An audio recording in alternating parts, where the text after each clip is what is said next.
e desde 2014 eu venho estudando sobre gordofobia.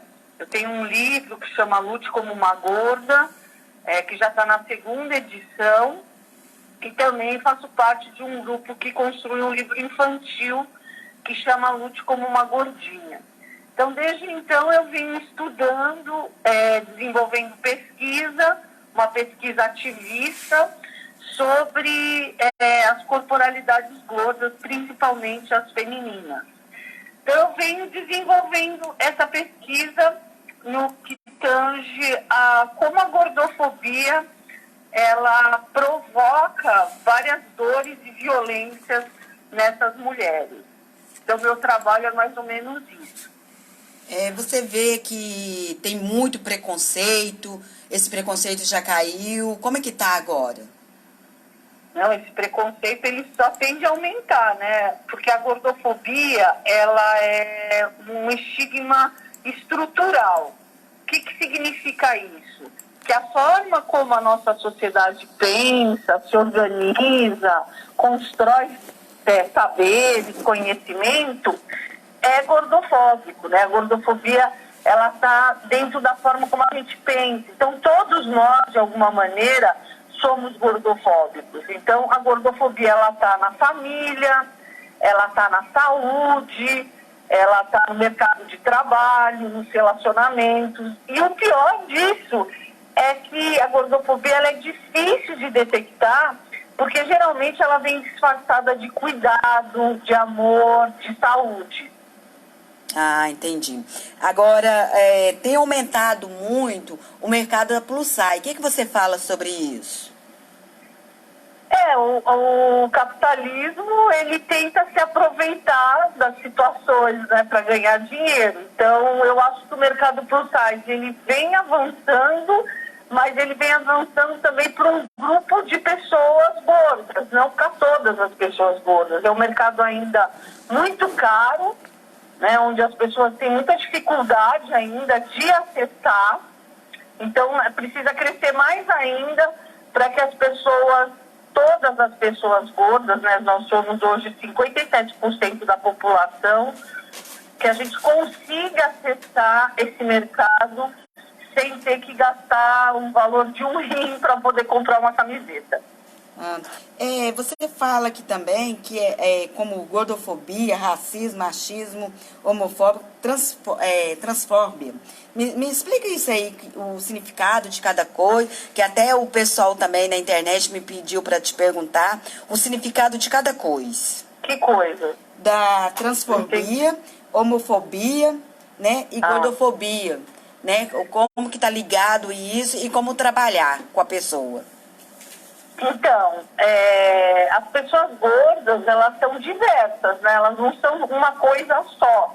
A sociedade tende a universalizar a pessoa gorda como se todas as pessoas gordas fossem igual, pensassem igual, mas não é assim. Uma pessoa gorda, negra, periférica, ela vai sofrer mais gordofobia do que uma pessoa branca gorda, por exemplo, classe média.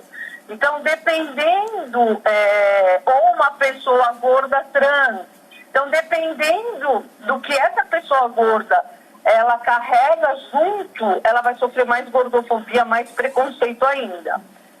Eu acho que o que você quer saber é os nomes dos preconceitos, né? Os preconceitos, o significado e como trabalhar. É isso que o pessoal tá pedindo, né? Como trabalhar o racismo, né? Gordofobia, transfobia, né? Que você me passou, eu até fiz uma enquete sobre isso, né? Aí estão perguntando como trabalhar até mesmo nas escolas. Sim, então, tem muitos preconceitos, né? Vou falar alguns, mas existem muitos e acho que hoje em dia, né? A gente está em pleno 2023. Se você não conhece, pesquise. A gente tem internet hoje, tem vários meios, né, para a gente acessar e saber quais são esses preconceitos para a gente não cometê-los. Então, tem o racismo, né, que é o preconceito com as pessoas negras, tem a transfobia, que é o preconceito com as pessoas trans, tem a homofobia, homofobia, tem o capacitismo e assim por diante. Tem muitos preconceitos que a gente repete muitas vezes sem saber. Então, levar esse debate, acho que o mais importante é levar esse debate para dentro dos espaços onde você faz parte. Então, dentro das escolas, os professores precisam de capacitação para saber o que é racismo, o que é transfobia, o que é homofobia, o que é gordofobia, para não se repetir isso em sala de aula. Inclusive para trabalhar esse preconceito dentro daquele grupo, para que não se repita o preconceito, tanto no espaço escolar, como na família e como na sociedade, né? Agora, o preconceito, ô Malu, eu vejo que ele está em tudo. Se a pessoa é magra, sofre preconceito. Se a pessoa é alta demais, ela sofre. Se é baixa demais, ela sofre. Se é branco, sofre. Tá uma coisa assim, sempre foi assim. Só que agora eu vejo que as redes sociais, ela veio para ajudar, né? Ela veio para ajudar, ela tá assim, hoje a formação, ela tá assim, em tempo real, né? Não é verdade? Sim, eu acho que sempre aconteceu o preconceito, claro, mas a gente precisa entender que existem alguns preconceitos que matam. O racismo, ele mata, né? A gordofobia mata pessoas, faz com que pessoas não saiam de casa, por exemplo, não consigam um emprego, não consigam se locomover, não consigam atendimento dentro de um hospital, porque não tem maca para o tamanho delas, não tem aparelho de pressão. Então, o preconceito, ele não é só piadinha, meme ou xingamentos. O preconceito por trás, por isso que ele é estrutural, por trás das piadinhas, por trás dos memes, por trás de falas preconceituosas, existem pessoas, e pessoas que perdem o acesso aos direitos básicos, que é o transporte, que é a saúde, que é a educação, por ser uma pessoa que sofre ou racismo, ou gordofobia, e assim por diante. A gordofobia tem aumentado demais da conta, né? Eu vejo que a falta de respeito, tem hora que eu vejo algumas matérias, aí eu gosto de ver o que as pessoas estão comentando. Gente, tem hora que eu falo assim, não tô acreditando que isso está acontecendo, né? É bem complicado, né? Eu acho que agora existem estudos de pessoas que estão falando sobre esse tema, não só na internet, como dentro da academia, ainda bem, né? Então, as pessoas, elas também estão se sentindo mais seguras para denunciar esse tipo de preconceito. Antes, as pessoas, elas tinham medo de denunciar, porque as pessoas nem entendiam o que era isso, né? Achava que era mimimi, ou não tinha lei, ou não tinha um debate dentro da academia, dentro das universidades sobre o tema. Hoje não. Hoje existem grupos de pesquisa sobre racismo, sobre transfobia, sobre gordofobia, né, no meu caso. Então, as pessoas, elas também se sentem mais encorajadas para denunciar quando elas sofrem esse tipo de preconceito. E me fala aí, quais são as leis para esse tipo de preconceito? Então, existem leis para defender, para te defender, né? Existem leis contra o racismo, existem leis contra a homofobia, que você pode procurar na internet, como eu falei, o acesso é fácil, coloca lei sobre gordofobia. Gordofobia não tem uma lei própria, mas já existem, inclusive saiu uma manchete, uma matéria no Fantástico, falando sobre como tem crescido os processos contra a gordofobia no mercado de trabalho. Que isso? Tem crescido demais. Eu acredito que logo menos teremos aí alguma lei para a gordofobia. Mas existem já leis para o racismo, para a transfobia, homofobia. É lei agora, né? Se você comete esse tipo de preconceito, você vai preso. Eu acho que no ônibus também tinha que ter, né, um assento para gordo, né? O que você fala sobre o ônibus? Porque eu vejo que um ônibus assim não tem, ele não abrange essa linha, né? Então, deveria ter.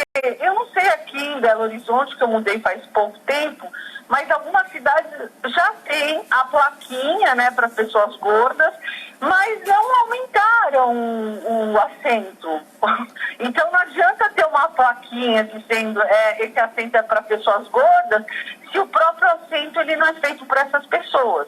Aliás, o problema da acessibilidade é muito grande para as pessoas gordas, né? As pessoas gordas têm dificuldade no transporte público, têm dificuldade nos próprios hospitais, nas salas de espera. Não é pensado toda essa estrutura na educação dentro das escolas, das universidades, não é pensado para esses corpos. E me fala aí, essa luta que você tem, né, que eu vi ter na sua blusa, né, Lute como uma gorda. Fala sobre isso para nós. Então, Lute como uma gorda é um projeto que nasceu lá em 2015, mais ou menos, que foi quando eu estava fazendo meu doutorado e eu comecei a fazer palestra e nos lugares que eu ia para falar sobre gordofobia, naquela época, as pessoas não sabiam, até hoje, na verdade, mas naquela época era pior ainda, né? Tinha uma confusão do que era, as pessoas não sabiam muito bem. Então, eu tive a ideia de levar esse debate para fora da universidade. E aí eu criei esse projeto Lute como uma Gorda, no qual a gente faz palestra, roda de conversa, tem uma cartilha Lute como uma Gorda, tem essa parceria com uma marca que chama Puta Peita, que é uma marca no Paraná, que é uma marca feminista, que ela tem as camisetas Lute como uma garota, Lute como uma professora, e aí a gente lançou a camiseta também Lute como uma gorda. Então esse projeto ele vem desde essa época até o dia de hoje para levar esse debate para fora da universidade, para chegar em maiores espaços que a gente consiga e a maior quantidade de pessoas também. A dona Flávia está perguntando se gordo é uma doença ou não?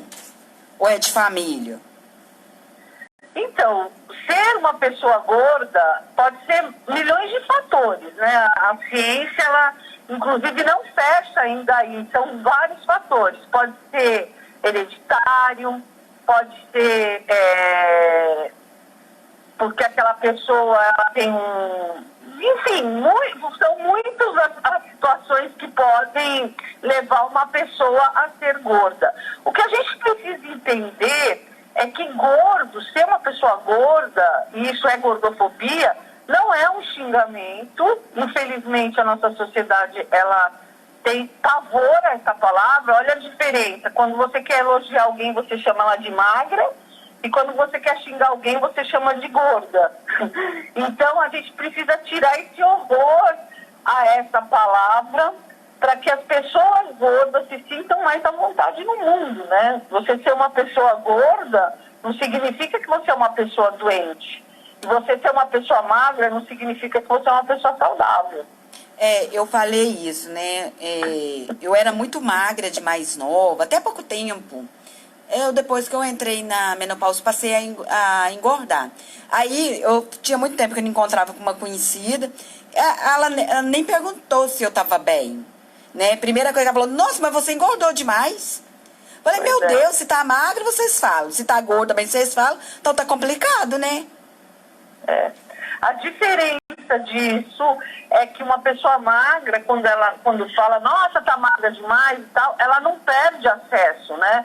Ela continua conseguindo pegar transporte público, ela chega num hospital e tem maca para ela. Já a pessoa gorda, ela perde acesso, ela é desumanizada, ela perde os direitos básicos, né? De, por exemplo, usar o transporte público, ou, eu não sei se vocês viram o que aconteceu, ficou muito famoso esse caso há pouco tempo, do jovem Vitor, na periferia de São Paulo.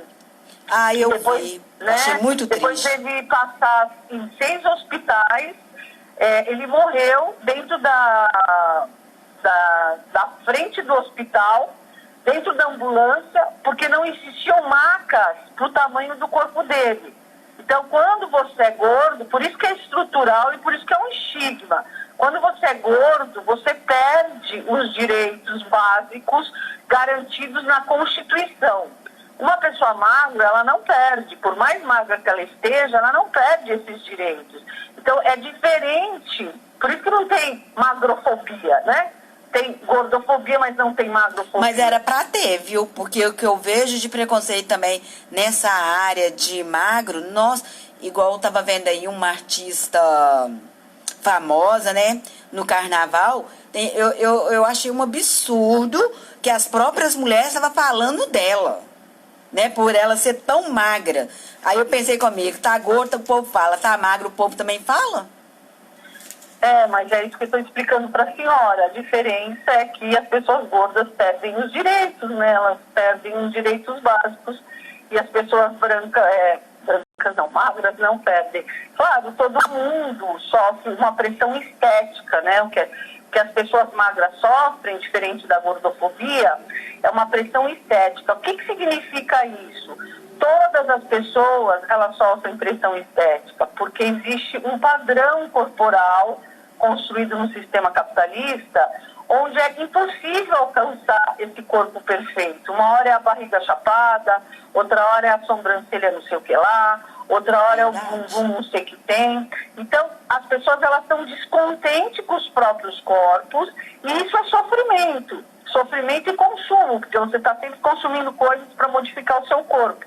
Então, existe uma diferença entre pressão estética e racismo, pressão estética e gordofobia, pressão estética e capacitismo, exatamente porque na pressão estética você não perde acesso aos direitos básicos, enquanto nesses estigmas do racismo, da gordofobia, do capacitismo, da transfobia, você perde direitos básicos. Eu vejo que isso também é colocado lá na infância, né? Esse monte de preconceito, esse monte de coisas, né? Vem lá, desde lá da infância, né? É muito importante trabalhar essa discussão dentro das escolas, né?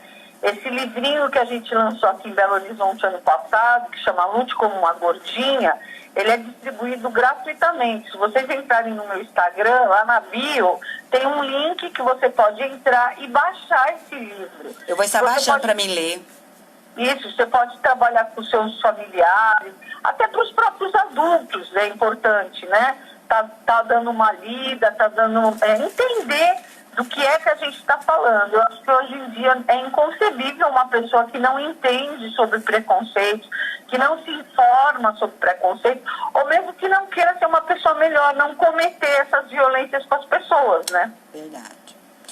Mas o bom do debate, né, Malu, para isso, né? Pra gente estar sempre aprendendo, né? Pra gente estar sempre evoluindo como pessoa, como cidadã, né? Que a vida, eu falo muito isso aqui no programa, a vida é um ensinando o outro. E nós temos que ser mulheres que ajudam a outras, né? Sim, a gente tem que estar unidas, né? A gente tem que estar unidas, a gente tem que entender que existe todo um movimento para que a gente esteja competitivas, para que a gente não se dê bem, para que a gente não se una, né? Isso, quando a gente faz isso, a gente está fortalecendo ainda mais toda essa pressão patriarcal, machista, que existe sobre as mulheres na nossa sociedade. Ô, Malu, eu agradeço a sua participação aqui no programa, né, sintonia com elas. Nós vamos ter outra oportunidade para você estar aqui com a gente novamente. Muito obrigada, viu, pela sua participação. Eu que agradeço. E qual a mensagem que você deixa aí para os ouvintes? A mensagem que eu vou deixar hoje é: se informem. Né? Busquem informação sobre gordofobia, o que é, o que significa, quem sofre, quais são as consequências, né? Vamos procurar fazer a nossa parte para um mundo mais inclusivo e diverso, onde respeite todos os tipos de corpos, todos os tipos de pessoas. Obrigada, até a próxima. Até a próxima, obrigada, tchau, tchau.